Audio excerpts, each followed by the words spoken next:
In Chapter 11, we're going to continue our discussion about pure competition, but the big thing that's going to change is we're going to move from the short run to the long run. So everything in Chapter 10 was in the short run, and now we're moving into the long run in Chapter 11.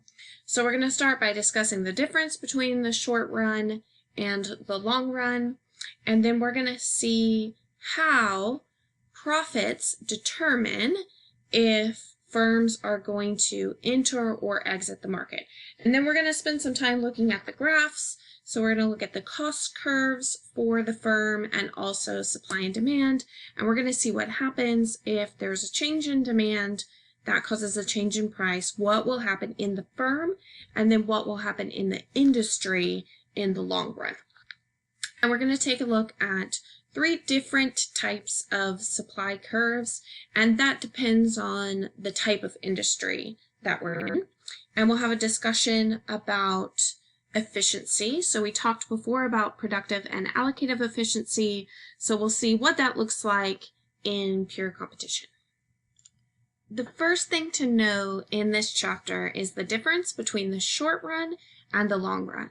And we talked about this a little bit in the cost chapter, that was chapter 9, how in the short run there are fixed costs. So there's certain things that the firm is stuck with, like the size of their plant, their mortgage, that sort of thing.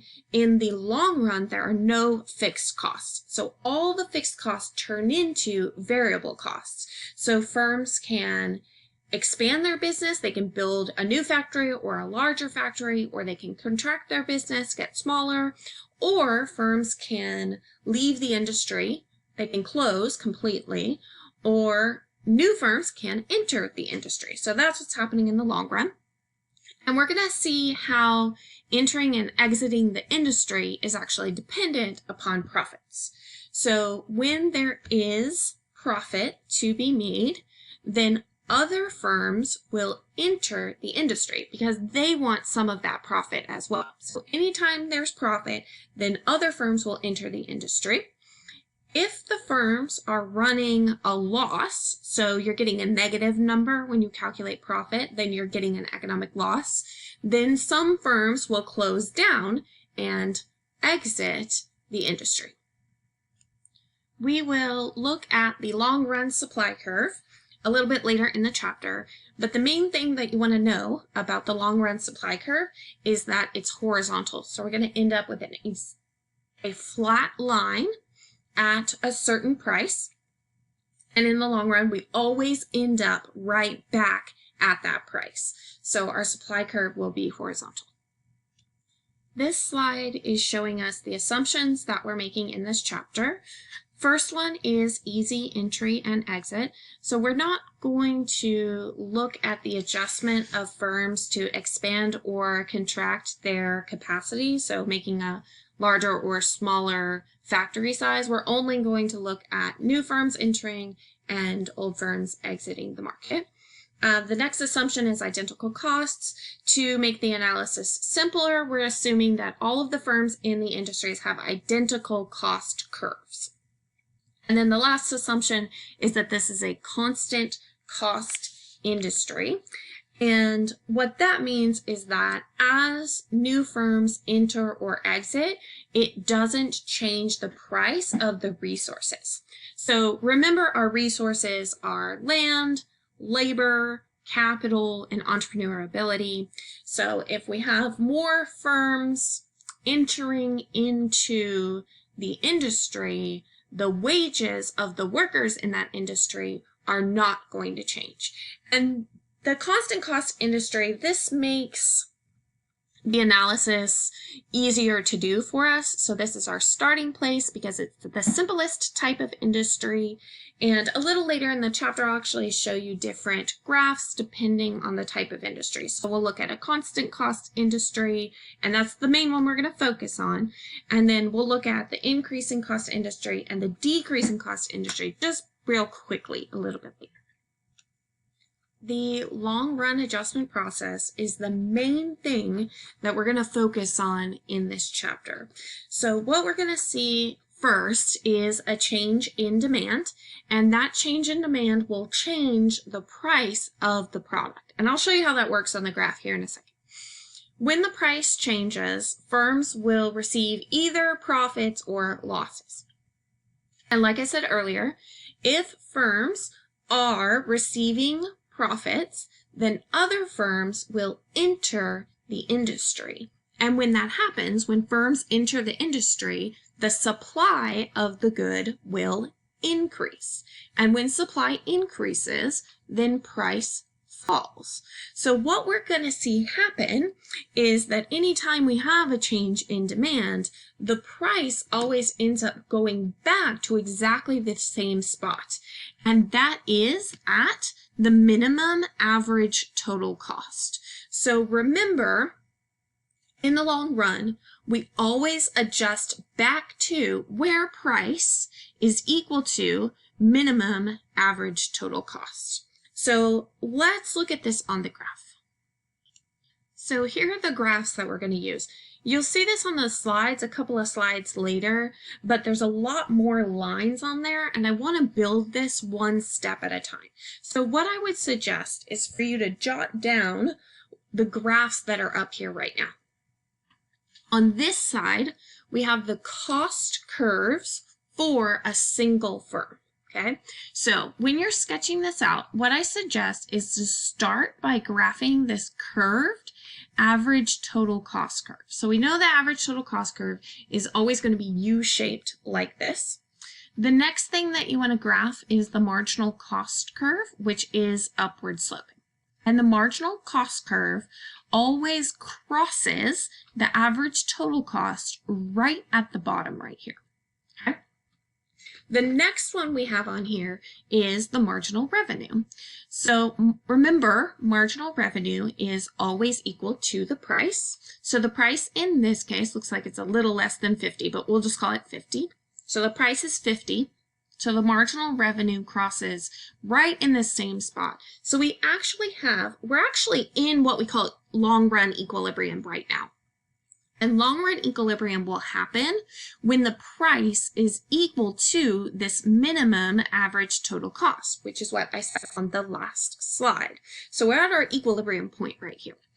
The other thing that's really important to know about this point, about this equilibrium point right here, is that this is the only point on the graph where economic profit is 0, okay? And I know that it's 0 because the price is equal to average total cost. Okay, the other thing you're going to see here is the supply and demand graph on this side. So this is supply and demand for the entire industry, not just a single firm. So notice it's just showing us the equilibrium point right now. This is where we're going to start.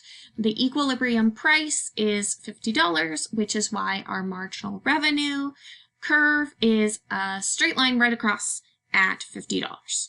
Okay. Now, you can see I added a new curve.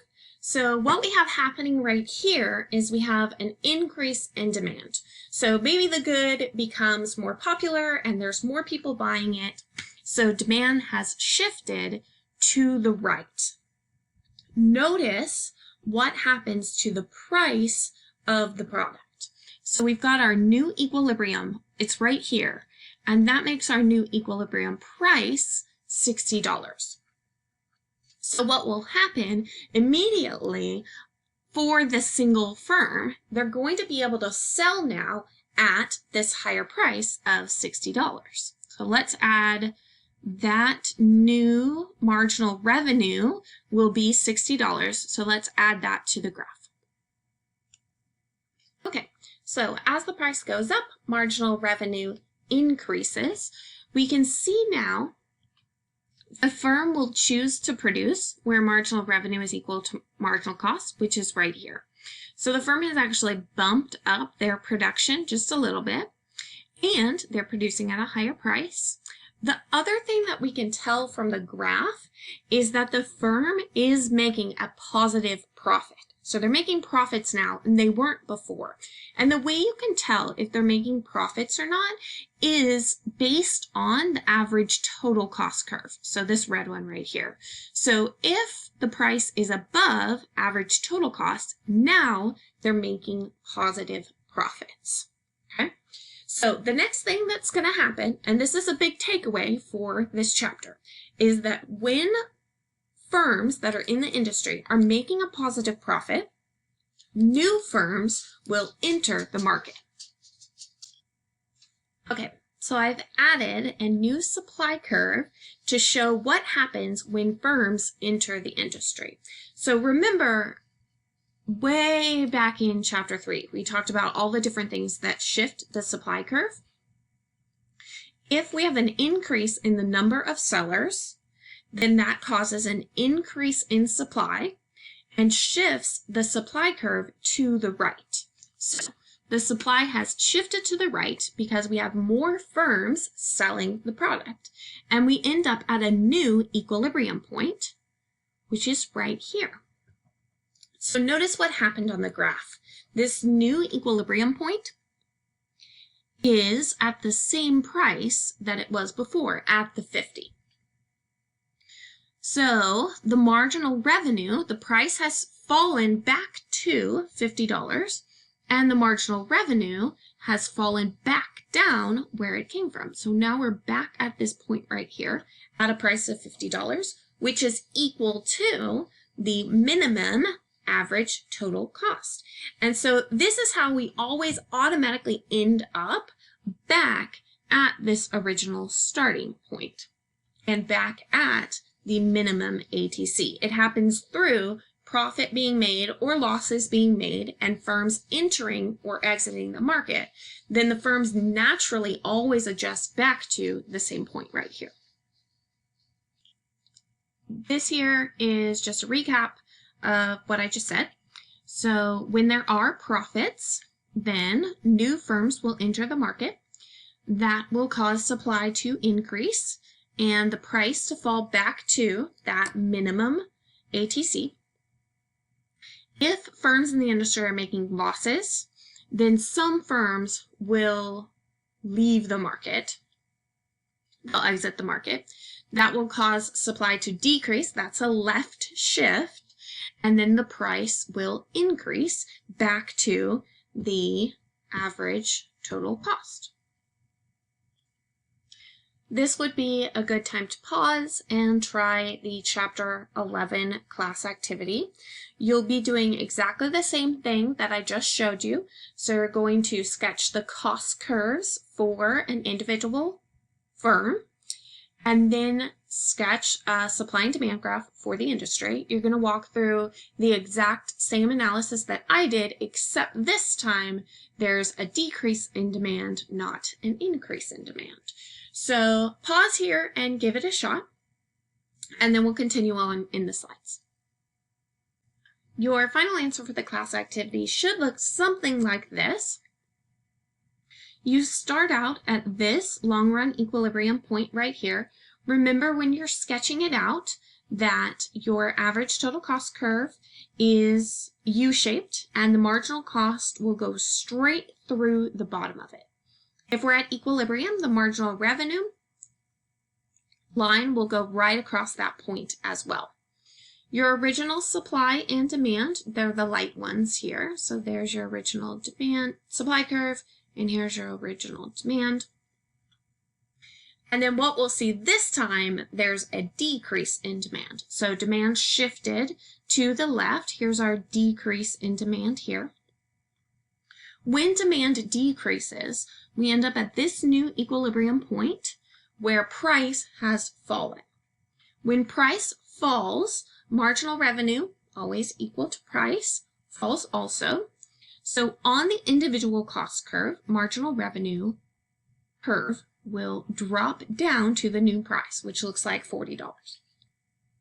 At this point, the firm is now going to be producing at this point right here, where price is lower, quantity is lower as well for this individual firm. And at this point, the firm is making a loss. And I can tell from the graph that they're making a loss because the price, which is here, is lower than average total cost, which is here. So the firms in the industry now, all of the firms in the industry now are making losses. And some of the firms are going to exit the industry because of those losses. And the supply will decrease. So the supply curve here, because firms are leaving, will shift to the left, which would be right here. So here's your new supply curve. Got a new equilibrium point right here where the price has gone back to our starting point at $50. And we end up back at the long run equilibrium where profit at this point is equal to 0. Now we're going to look at the 3 different types of industries. The first one, the constant cost industry, that's the one we've been working with so far, and all of our analysis in this chapter is based on the constant cost industry. What happens in a constant cost industry is if firms enter or exit the market, it is not going to affect the cost curves. So this long run average total cost curve of each of the firms in the industries are not going to adjust. This is pretty rare in real life, but it is the most basic example, so it's where we start in the principles class. The next type of industry is the increasing cost industry. This one is what we're usually going to see in most industries. So what will happen is as more firms enter the industry, so there's increasing amount of sellers, then the cost of each of the firms will increase. And this happens anytime there's specialized resources. So think about beachfront property. So as more hotels open along the beachfront, then the prices of the land in front of the beach will increase. So the costs of the industry are rising the more firms that open in that industry. So there's the increasing cost industry. And then the last one, which is also rare, a decreasing cost industry, will happen when the long run average total cost curve of each of the firms decreases as the industry expands, as there's more and more firms selling. So now we're going to look at the supply curves for each one of these. This is the supply curve for a constant cost industry. Notice that the supply curve is horizontal. And I mentioned this earlier at the very beginning. This is the one that I want you to remember. Okay, so remember in the long run that the supply curve is horizontal. Okay, and that's because if we have changes in demand and the price increases or decreases, in the long run, we always end up right back at that exact same price. So in the examples we were looking at earlier, we went back to the $50. Whether we had an increase in demand, the price went up, but it came back down. Okay, or if we had a decrease in demand and the price fell, it was only for a little bit and then it came right back up to the $50. So in this case, supply is actually perfectly elastic. That means the price is not going to change at all. Even if we have an increase in demand, the price will stay exactly the same, but the quantity would increase. This is the supply curve for an increasing cost industry, and this is a supply curve that we see in most industries in the long run. So the supply curve is actually upward sloping, which is what we normally expect. As we have an increase in demand, then there's an increase in sellers. They're going to bid up the resource prices, and the costs will rise so that the firms will only produce more at higher prices. So in an increasing cost industry, if demand increases, prices will rise. If demand decreases, we would be shifting down here, then prices would fall. This here is a decreasing cost industry. In this one, the supply curve is actually downward sloping, but it is relatively flat. And what happens in this industry is if we have an increase in demand, the price actually falls. And if we have a decrease in demand, then the price will rise. So there's relatively few examples of this in real life, but new technologies is a good example. So when something brand new gets invented, like a new feature on a cell phone, at first demand is low when it's very new and the prices are very high.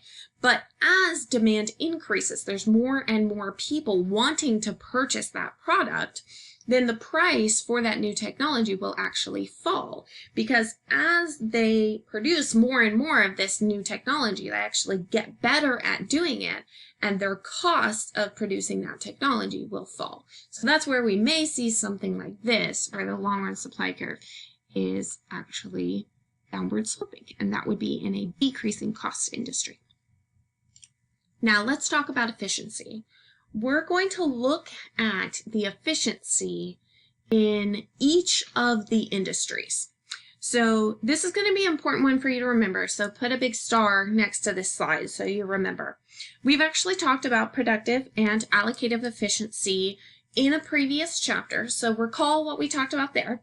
Productive efficiency is producing goods in the least costly way. And we're going to add a little bit to it now that we've learned all of our graphs with our costs and our revenues and our prices and that sort of thing. We can have a more specific definition, which is productive efficiency happens only where the price is equal to minimum average total cost. So when we're at minimum average total cost, then we're producing the goods in the least costly way. The next one is allocative efficiency. Remember that allocative efficiency is producing the mix of goods that's most desired by society. So that means that firms are producing what people want to purchase. Okay? And that happens on the graph where price is equal to marginal cost. Okay? In that case, the benefit that people are receiving from the product is exactly equal to the cost that it makes to produce the product. So that's allocative efficiency. Know that in pure competition, we get both productive efficiency and allocative efficiency in the long run.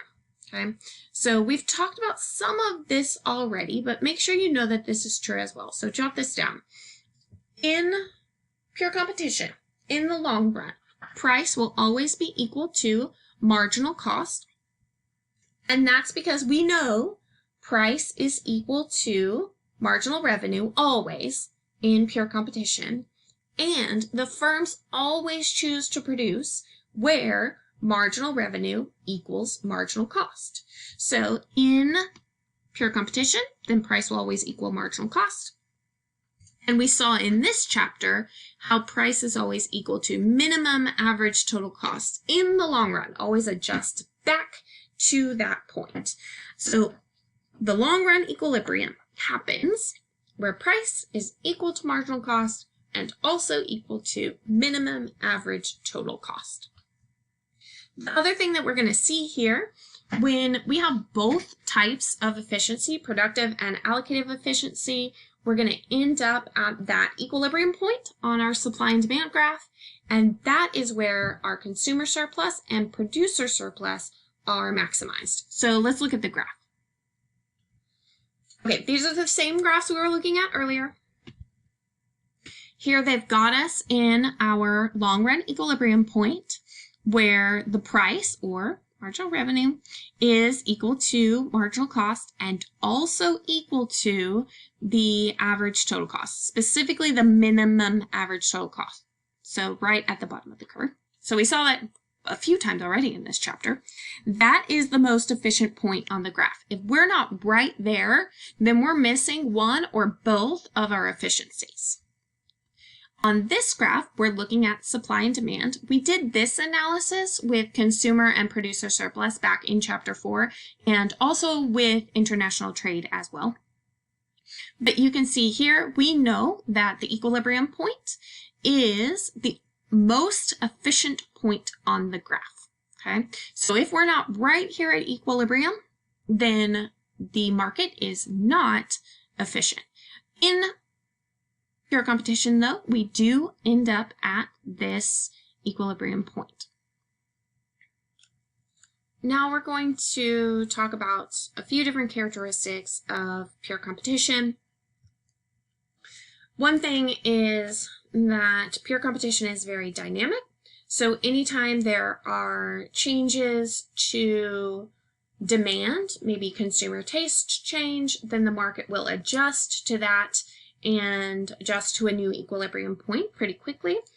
Firms are also looking at the prices and availability of resources and new technology. So if there's a change in the price of a resource or there's a new method of production, they're going to move to it and always try to be keeping their costs low and getting any available profit that might be available in the short run. In the long run, it all disappears, but in the short run, they're trying to gain as much profit that they can that may be available. One way that firms in pure competition can try to gain profit in the short run is by doing research and development. So they're always innovating, coming up with new methods of production or new products. And if they're the first one to come up with these new ideas, they can gain profit in the short run. In the long run, we know that firms will enter the market and that profit will go away. We'll move back to a normal profit, which is a profit of 0 in the long run. This also relates back to the topic of creative destruction, which we talked about back, I think, in chapter 2. It's been a while since we talked about that. So creative destruction just means that when there's new products or methods of production being created or invented, then old products will become obsolete. And we'll see that happen often in pure competition.